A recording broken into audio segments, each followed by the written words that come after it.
Welcome back into A to Z here on Locked On Sports Atlanta, free on YouTube, wherever you get your podcast, search Locked On Sports Atlanta. Of course, give us a follow on Twitter at Locked On ATL. Of course, you can follow me at Mark Zinno, MarkZinno. We are a little less than 24 hours away from, or a little more rather, from the NFL draft. A little more than 24 hours away from the NFL draft. And yesterday, Terry Fontenot and Arthur Smith met with the Atlanta media as we get set for the Falcons picking at number 8 overall. And here to join me from the Atlanta Journal-Constitution, I get to call him colleague and neighbor because we live down the block from each other. It is D. Orlando Ledbetter of the AJC. D-Led, always great to talk to you. Thanks for being here, man. Hey, sure, Mark. Thanks for having me on A to Z. Appreciate the opportunity. Always. And it's always great, just give a little peel behind the curtains, every now and then D-Led's out there taking his walk at night, his stroll, getting his exercise in. I see him outside. So we pass, we stop, we talk shop here and there. And of course we talk the Concord Walk Neighborhood Association, which is always an interesting topic to say the least. I kid. But nonetheless, Terry Fontenot, Arthur Smith met with the media yesterday. Major takeaways from you. It felt pretty cookie cutter, but as we head into the draft tomorrow night, do you feel like you gleaned any sense of where they are? Yeah, I did. Mark, I've been to enough of these. They slip up a little bit from time to time. And, they're where I thought they would be. Sitting at 8, they don't kind of know where it's going to go, but they got a group of 5 guys on their cluster that, that they could be there. If somebody messes up and one of them falls to them, they're going to stumble over themselves to get up to the board. But, the worst case scenario is, they get the 8th best player in the draft. And, the best case scenario is you might get the 4th best player in the draft or the 3rd or the 5th, depending on how you have them ranked. So they are in a pretty good spot. And I kind of sensed that from Terry. I hung out with him in his hometown when he first got the job here. And he's a black coffee guy. He's feeling pretty good when he's got his black coffee with him. And he, that little cup he had with him had some black coffee in it yesterday. So I kind of felt that, yeah, they weren't trying to tell us much, and they're rookies at this. But, they did kind of give us a good sense of the direction of where the Falcons are going right now. Yeah, and let's talk a little bit about the difference between last year and this year. They get the job. They've really only got 45 days, 60 days to get ready for the draft. This year, they've had a full off season. Do you get a sense that they've done anything different to prepare for the draft? Yeah, I do. They brought in, Kyle Smith's his main guy. That's his lieutenant. Then he brought in his boss, basically, Ryan Pace, who was his boss in New Orleans. And, you've seen the influence that he's had with how many Chicago Bears have been signed and how many former Tennessee Titans have been signed. Because this is going to be a make good year for a lot of people. And certainly, having those people come in to give him a new voice is something that, should help Terry in his second year of drafting. All right, D-Led. I saw the list of 5 names that you had in your latest column in the AJC, and only one of them would really ideally bother me, and that's Chris Olave. I've said repeatedly, Garrett Wilson, rather. I've said repeatedly that I am not, in any size, way, shape, or form, my tolerance for a wide receiver is 0. And I understand. I think they're right. They need depth at every position, right? There's Terry Fontenot said it yesterday. There's no position that we could say, hey, we're set at. That's fair, but I just have a hard time believing that would be a priority given where they are and the other holes that are there, and given the fact that they don't have an offensive line, a running game, or really a competent quarterback to throw the football to the second consecutive pass-catching target that they would take in the first round. Yeah, I understand that, and I've come around too, because I was on the Garrett Wilson camp too. I mean, the 4.38 just kind of freaks me out, and I could see him, zooming down the field like Tyreek Hill, where everybody's rushing up to check Kyle Pitts, but I don't know who's going to be throwing it to him. But yeah, so that kind of got me excited about this young man being the pick. But when you do your, a little bit more work, keep digging, you realize that, hey, it's like 12 wide receivers that could be wide receiver 1 in this draft. So, you can get a wide receiver at 43 and 51 and maybe in the 3rd. So, Garrett Wilson's a good college wide receiver. He was highly productive at Ohio State the whole time. And had a big breakout year last year. So he's gonna be a fine player. But I think the tackles will be, if the tackles and the ends are gone and Sauce Gardner's gone, I mean, then you can look at Kyle Hamilton. I know Mike Rothstein from ESPN's got Hamilton, but I know Kyle Hamilton.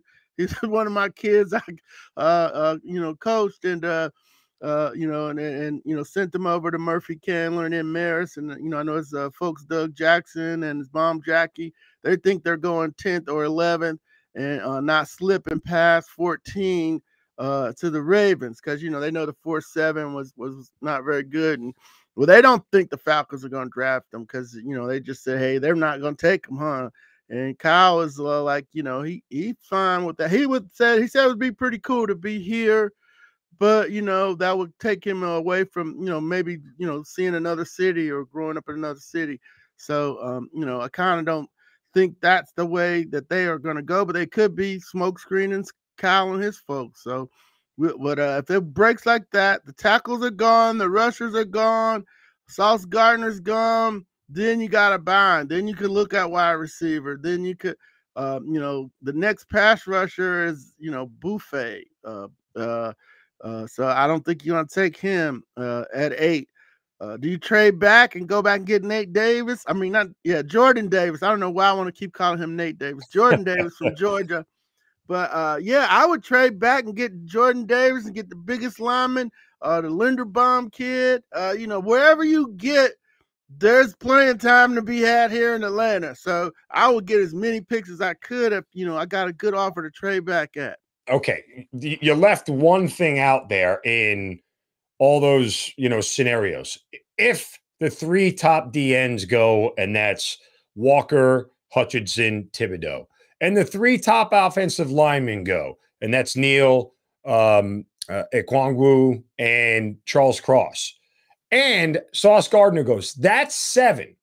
Now, theoretically, I still think Derek Stingley is actually going ahead of Ahmad Gardner. That's just my personal opinion. Mm-hmm. But if they don't want corner, the next obvious thing, if all those guys are gone, at least to the average Falcons fan, would be take Malik Willis. Yeah, I thought you were going Jermaine Johnson. Well, yes, again, and he's another option, right? Johnson. Yeah, because we know. Well, let's address Willis. Elephant in the room. Let's do it. Carolina doesn't take him. He's gonna be there. Okay. He's 6 foot, a little bit over 6 foot. Arthur Smith said accuracy, decision making, pocket presence are all important things to evaluate before you even get to the arm. Okay. He's not very accurate. He's got pocket presence. He's got pocket feel, and he's got a dynamite arm. I think the accuracy knocks him out because you can't coach. They don't think you can fix accuracy. I haven't watched a lot of Liberty tape. I saw him at the Senior Bowl and looked mighty fine throwing the ball to me. But if he's got he's not accurate deal on him, you can't fix that. You can't teach somebody to throw the ball accurately unless you're throwing you can't teach them to throw the spots. Everything's going to be a gamble. So if they're saying that about accuracy, that's a smack on Malik Willis. And that's going to lead him to go in this scenario to Seattle at 9. And, if Seattle doesn't like him, then he goes to Pittsburgh later on. So that's I don't see them taking Malik Willis at 8, or they're doing a great job of hiding it. But that's going to be the elephant in the room. It's going to be some people pounding on the table in Buckhead and Flowery Branch for Malik Willis, mostly in Buckhead, if you follow me. Yeah, I got you. I pick up what you're putting down there. Yeah. The best football player is not going to be Malik Willis at 8. No. So that's and they keep saying they're gonna take the best player. So if they don't do it, then they're gonna get plastered. But I don't think they care about that. But yeah, that'll be an easy 3 days worth of columns. Killing them for saying they're taking the best player when they didn't. Don't lie. You're so hoping that happens. It makes your job a lot easier for the next week.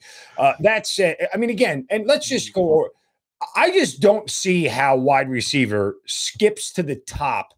Like you said, Jermaine Johnson would be there. Derek Stingley would be there. If one of those two goes ahead, that means like Sauce Gardner is there, or one of the defensive ends there, or Charles Cross is there, right? Or even Ekemekwana or Evan Neal might slip to.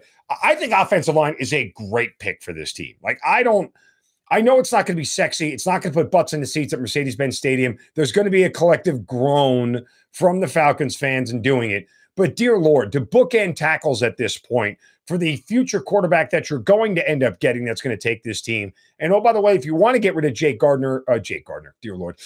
Matthews in a year or two, you've got a guy that's already ready to slide over to left tackle, and finding a right tackle is a heck of a lot easier. So it makes a ton of sense to take one, but I just don't know that, like you said, the voice from Buckhead is going to really be applauding that move.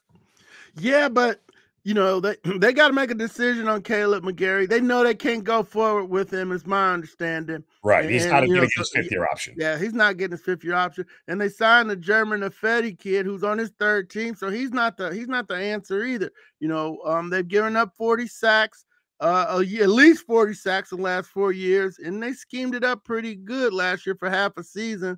And then folks start to, figure out their passing routes. So, if Evan Neal slips through, Cross slips through, Icky's not going to slip through. But there's one scenario where Cross or Neal slips through to 8. You got to run to the podium. You got to actually run to the podium and turn that card in, because now you got a right tackle that's eventually going to be a left tackle. And you've won the lottery. You won the lottery if one of those guys are on the board. That's your number one. You're not going anywhere without an offensive line. I don't know how the Bengals got to the Super Bowl, but when Jamar Case is running down the sidelines on that last play wide open. Yeah. But my man doesn't have time because Aaron Donald is just throwing the guard on the ground. So I don't know how they got to the Super Bowl with a line that bad, but and that's not going to happen a whole lot of time. They got a little bit of luck helps, and some bad coaching on the other side of the field. Ryan Tannehill, and a little mismanagement by Andy Reid and the Chiefs, and bad defense. I mean, we don't have to get to it. Real happy quick, for my Cincinnati people, but that was that was pretty wild. If they do take a wide receiver, I still maintain that Drake London should be the first one off the board, and it should be him to the Falcons because he fits that big-bodied wide receiver that Arthur Smith loves so much. Yeah, but what scares me, Mark, and his numbers look good, is that, they say he has a lot of contested catches. So that means he's not getting open. If he can't get open in college, he's not going to get open up here either. Yeah. So, and then eventually he's going to take on a lot of hits. How long is he going to last? Are you going to be able to throw him open, or is he going to be wide open because everybody's on Kyle Pitts? You got to figure that out. But yeah, he's definitely a big receiver guy. That's a AJ Brown clone. Yep. I don't know if he's the 8th best player in the draft. You can get Burks later. Yeah, same thing. So they got some tough decisions to make. They're the professionals. I hope it's easy for them. I hope the obvious choices. That's all I said is I hope the obvious choice is sitting there, because the amount of second guessing that this organization has been subject to over the years has been a little bit of a sore spot, to say the least. D-Led, you're the best. Great to talk to you as always, brother. Stay well. I appreciate it. All right, Mark. Thanks for having me. All right, the Orlando Ledbetter of the AJC. Take a time out. Wrap things up next here on A to Z on Locked On Sports Atlanta, free on YouTube and wherever you get your podcasts. Search Locked On Sports Atlanta.